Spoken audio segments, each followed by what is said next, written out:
जो लोग पूछ रहे हैं पीओके को वापस क्यों नहीं लिया। वैसे ये सवाल मुझे ही पूछ सकते हैं और किसको पूछ सकते हैं।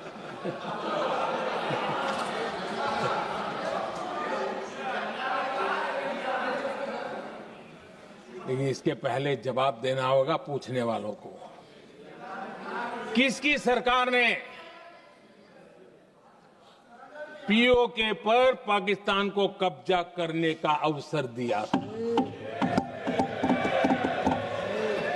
जवाब साफ है, जवाब साफ है। जब भी मैं नेहरू जी की चर्चा करता हूं तो कांग्रेस और उसका पूरा इकोसिस्टम बिलबिला जाता है। पता नहीं क्या है। आदरणीय अध्यक्ष जी, हम एक शेर सुना करते थे, मुझे ज्यादा इसका ज्ञान तो नहीं है लेकिन सुनते थे।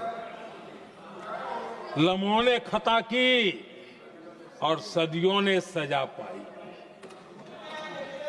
आजादी के बाद से ही जो फैसले लिए गए उनकी सजा आज तक देश भुगत रहा है।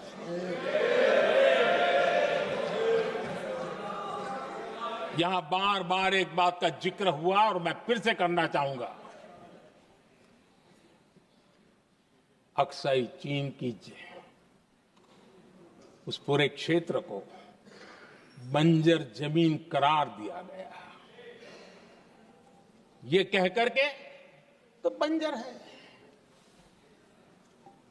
देश की 38,000 वर्ग किलोमीटर जमीन हमें खोनी पड़ी।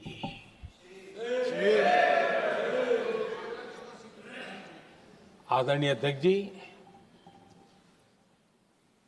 मैं जानता हूं मेरी कुछ बातें चुभने वाली है। 1962 और 1963 के बीच कांग्रेस के नेता जम्मू कश्मीर के पूंछ, उरी, नीलम वैली और किशनगंगा को छोड़ देने का प्रस्ताव रख रहे थे। भारत की भूमि, आदरणीय अध्यक्ष जी, और वो भी लाइन ऑफ पीस के नाम पर किया जा रहा था। 1966 रण ऑफ कच्छ पर इन्हीं लोगों ने मध्यस्थता स्वीकार की। ये था उनका राष्ट्रीय सुरक्षा का विजन। एक बार फिर उन्होंने भारत का करीब 800 वर्ग किलोमीटर क्षेत्र पाकिस्तान को सौंप दिया, जिसमें छड़बेट भी शामिल है, कि कहीं उसको छड़ा बेट भी कहते हैं। 1965 की जंग में हाजीपीर पास को हमारी सेना ने वापस जीत लिया था, लेकिन कांग्रेस ने उसे फिर लौटा दिया। 1971 पाकिस्तान के 93,000 फौजी हमारे पास बंदी थे। पाकिस्तान का हजारों वर्ग किलोमीटर एरिया हमारी सेना ने कब्जा किया था। हम बहुत कुछ कर सकते थे, विजय की स्थिति में थे। उस दौरान अगर थोड़ी सा विजन होता, थोड़ी सी समझ होती, तो पीओके वापस लेने का निर्णय हो सकता। वो मौका था, वो मौका भी छोड़ दिया गया। अरे इतना ही नहीं, इतना सारा जब सामने टेबल पर था, अरे कम से कम करतारपुर साहब को तो ले सकते थे, वो ही नहीं कर पाया। 1974 श्रीलंका को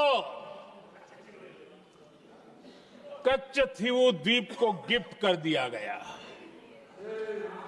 आज तक हमारे मछुआरे भाई बहनों को इससे परेशानी होती है, उनकी जान पर आफत आती है।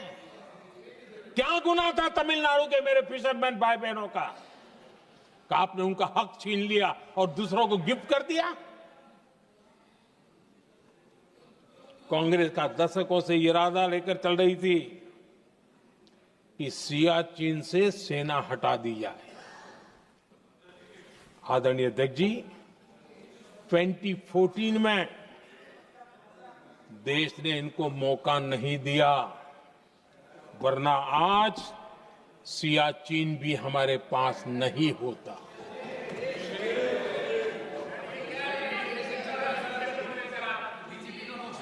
आदरणीय अध्यक्ष जी, आजकल कांग्रेस के जो लोग हमें डिप्लोमेसी का पाठ पढ़ा रहे हैं, मैं उन्हें उनकी डिप्लोमेसी याद दिलाना चाहता हूं ताकि उनको भी कुछ याद रहे, पता चले। 26/11 जैसे भयंकर हमले के बाद बहुत बड़ा आतंकी हमला था। कांग्रेस का पाकिस्तान से प्रेम नहीं रुका। इतनी बड़ी घटना 26/11 की हुई थी। विदेशी दबाव में हमले के कुछ हफ्तों के भीतर ही कांग्रेस सरकार ने पाकिस्तान से बातचीत शुरू कर दी। आदरणीय अध्यक्ष जी, कांग्रेस सरकार ने 26/11 की इतनी बड़ी घटना के बाद भी एक भी डिप्लोमेट को भारत से बाहर निकालने की हिम्मत नहीं की। छोड़ो इधर, एक वीजा तक कैंसिल नहीं किया, एक वीजा तक कैंसिल नहीं कर पाए थे। देश पर पाकिस्तानी स्पॉन्सर बड़े बड़े हमले होते गए, लेकिन यूपीए सरकार ने पाकिस्तान को मोस्ट फेवर्ड नेशन का दर्जा देकर रखा था।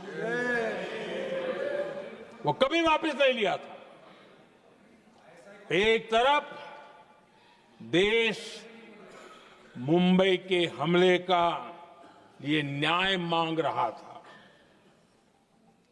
दूसरी तरफ कांग्रेस पाकिस्तान के साथ व्यापार करने में लगी थी।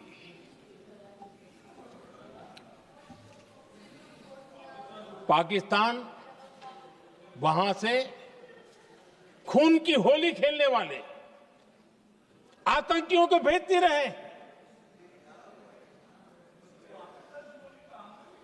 और कांग्रेस यहां अमन की आश के मुशायरे किया करती थी। मुशायरे होते थे।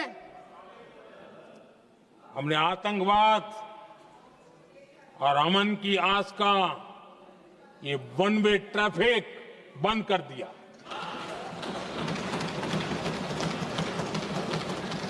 हमने पाकिस्तान का एमएफएन का दर्जा रद्द किया, वीजा बंद किया।